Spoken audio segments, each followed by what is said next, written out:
मोहम्मद अजीम इकबाल मेरा नाम है। यहाँ से आगाज़ करते हैं पत्थर के दौर से। इस्लामिक आर्ट को कूफी अंदाज में पत्थर पे कार्विंग किया गया है और यहाँ पे एक वुड पैनल्स है जो मक्के से मुनासबत से रखता है और इस पे भी कार्विंग की गई है और लेड से कोलाज किया गया है। और आगे आता है सूरा अर-रहमान को लिखा गया है खत मगरबी में और इसका जो कागज़ है वो हाथ से बनाया गया है। लेदर मेरी पहचान है, फेवरेट है। लेदर में कोलाज किया गया है, लेड, कॉपर और इसमें पत्थर भी इस्तेमाल किए गए हैं, पाइपायरस भी इस्तेमाल किया गया है, खजूर की छाल भी इस्तेमाल की गई है। तो मैं जो काम करता हूँ वो अहद नबवी सल्लल्लाहु अलैहि वसल्लम के हवाले से जिन जिन चीज़ों पे कुरान पाक लिखा गया उस दौर में, तो मेरी कोशिश होती है वो चीज़ें इसमें शामिल करूँ ताकि अकीदत के फूल नछावर हो सकें और एक मोहब्बत हो एक आर्टिस्ट की तरफ से आप सल्लल्लाहु अलैहि वसल्लम में की तरफ, और प्लस कुरान पाक का जो नज़ूल हुआ जिस अंदाज से लिखा गया ताकि नई नस्ल को इसकी अफादियत का पता चले कि हम तक कैसे पहुंचा। पंजाब आर्ट्स काउंसिल रावलपिंडी की जानिब से मारूफ कैलीग्राफर मोहम्मद अजीम इकबाल के ये अहद नबवी पर मुश्तमिल ये फन पारे हैं, इनकी नुमाइश की गई है। माह मुक़द्दस रमज़ान मुबारक के हवाले से ये नुमाइश का इनेकाद किया गया है जिसमें 50 से ज़्यादा फन पारे रखे गए हैं। अजीम इकबाल का जो ये काम है वो बेसिकली अहद नबवी के ऊपर ही है।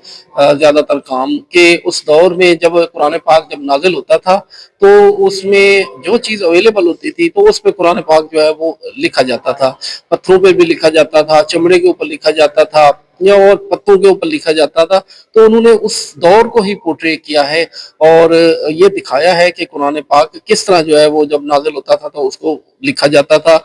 मुख्तलिफ खत उन्होंने इस्तेमाल किए हैं, खत कूफी है, सोल से इस्तेमाल किया है और इसके अलावा उन्होंने इसको जो कोलाज वर्क को ज़्यादा इन्होंने प्रेफर किया है कि वो वही चीज़ें वही दौर जो है वो उन्होंने उस दौर को ही पोर्ट्रे किया है और अपनी इस जो काम है खताती है उसके अंदर वही काम दिखाया है, वही दौर दिखाया है। I'm यूनुस रूमी और मैं विजुअल आर्टिस्ट हूँ। रावलपिंडी आर्ट काउंसिल का एक अच्छा काम है कि उन्होंने माह मुक़द्दस रमज़ान के सिलसिले में एक नुमाइश का इनेकाद किया जो पाकिस्तान के मायनाज कैलीग्राफर सर अजीम इकबाल साहब का जो अहद नबवी और के मुतल्लिक़ है और साथ में जो अहद नबवी में जिन चीज़ों पे काम किया था तो उस पर उन्होंने काम किया हुआ है और अच्छा एंटीक काम है और एक नया मुनफरद काम है।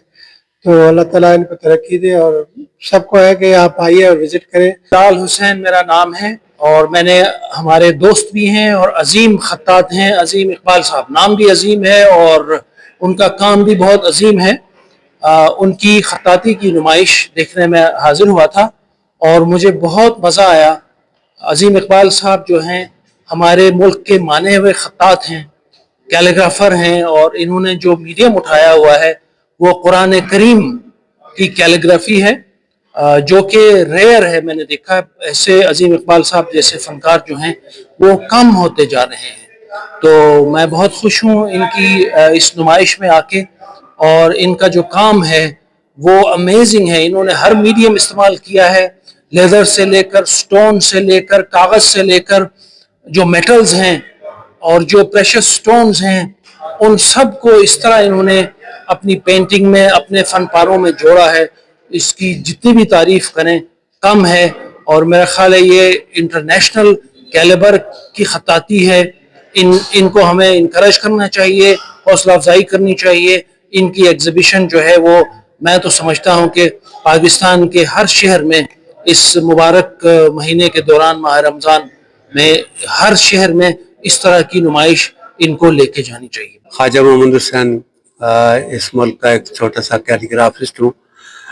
माशाल्लाह पिंडी आर्ट काउंसिल के हवाले से हमारी बहुत सारी एग्जीबिशन यहाँ पे कंबाइंड हो चुकी हैं, लेकिन आज बड़ी खुशी महसूस हुई कि अजीम इकबाल साहब की बिल्कुल 16 एग्जीबिशन यहाँ पे मुनक़िद की गई। बहुत खूबसूरत काम जो कि इस दौर में एक पुराने दौर की याद जो है वो दिलाता है कि उस वक़्त जिस वक़्त के नज़ूल कुरान के सिलसिले में जब कुरान चूँकि रमज़ान का महीना है तो जब कुरान नाजिल हो रहा था तो उस वक़्त सहाबा कराम जो है वो जिस चीज़ जो उन्हें अवेलेबल होती थी, पत्थर होता था, कागज़ होता था, लकड़ी होता था, उस पर कुरान पाक जो है वो محفوظ کر دیا کرتے تھے. تو بہرحال عظیم اقبال صاحب نے اپنا یہ کام جو ہے اس دور کی یاد دلاتا ہے, اور ایسے کام کرنے والے بہت کم ہیں. اللہ تعالیٰ ان کی توفیقات میں اضافہ فرمائے.